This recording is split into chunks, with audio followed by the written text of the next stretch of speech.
Because the end of summer has a strange silence to it. The roads become emptier, the nights get colder, and the world feels like it's holding its breath. People pack away their vacation memories, but some memories refuse to be packed away. Some nights don't end. They linger in the back of the mind, waiting to return when the lights go out. There are places where the warmth of summer never truly reaches. Abandoned cabins, forgotten lakes, lonely highways. Places where something old wakes up only when the season changes. And every year, as the last warm breeze fades, a handful of unlucky people find themselves face to face with things that shouldn't exist. Things that wait for the end of summer. Things that choose that moment to strike. It was the last weekend of August. In the northern mountains of Pakistan, there was a small lake called Sangre Lake. Locals said the water always turned dark red after sunset. Some blamed minerals. Others whispered about something living deep under the water. Zain, Laraib, and Hiba, 3 university friends, planned one last camping trip before summer ended.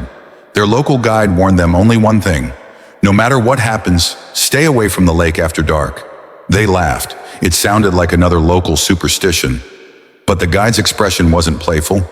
It was the look of someone who had seen something he didn't dare describe. Even then, they ignored it. Night falls around 9 p.m. The wind grew colder. The earlier calmness of the lake changed. Ripples began forming, even though the air was still. A strange humming sound came from the water, so low they almost mistook it for distant thunder. Then slowly the lake began turning blood red. Hiba joked nervously, "Looks like a lake full of blood. Creepy." But even she kept glancing at the water, as if expecting something to rise from it. Zain lifted his flashlight toward the lake, and all 3 froze. Something massive moved beneath the surface. Not fast, not aggressive, but unsettlingly slow, as if it didn't care it was being watched. A shape too large to be a fish, too smooth to be a rock. Then the water became perfectly still, unnaturally still, as if the lake itself was holding its breath. The footsteps around midnight, the forest grew silent. No insects, no wind, no sound at all. That's when they heard it. Wet footsteps, but the soil around their tent was dust dry. Laraib whispered, "Zain, could it be an animal?"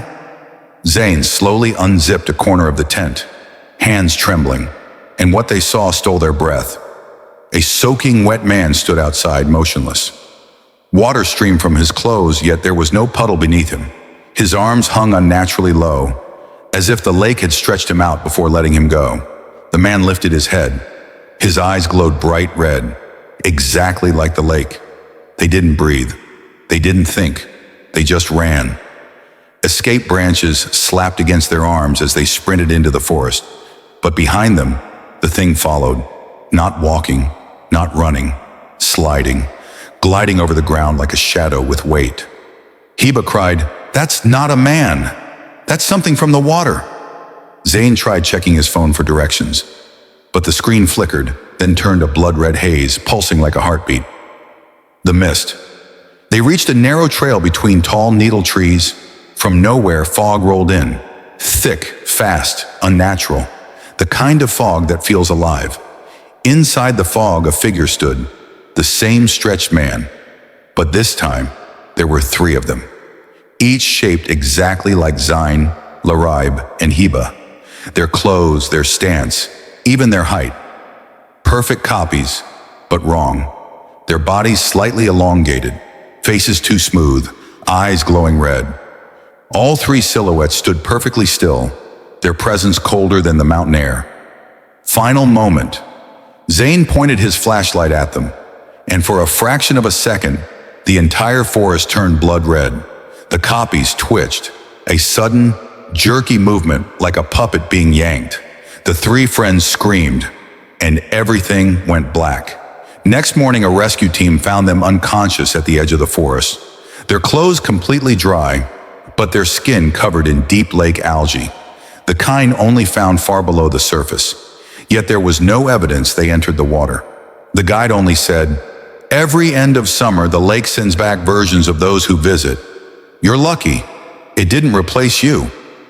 Since then, none of them speak about that night, but sometimes in the mirror, they notice their reflections standing just a second longer than they do, as if something watery, something patient is still watching, still waiting.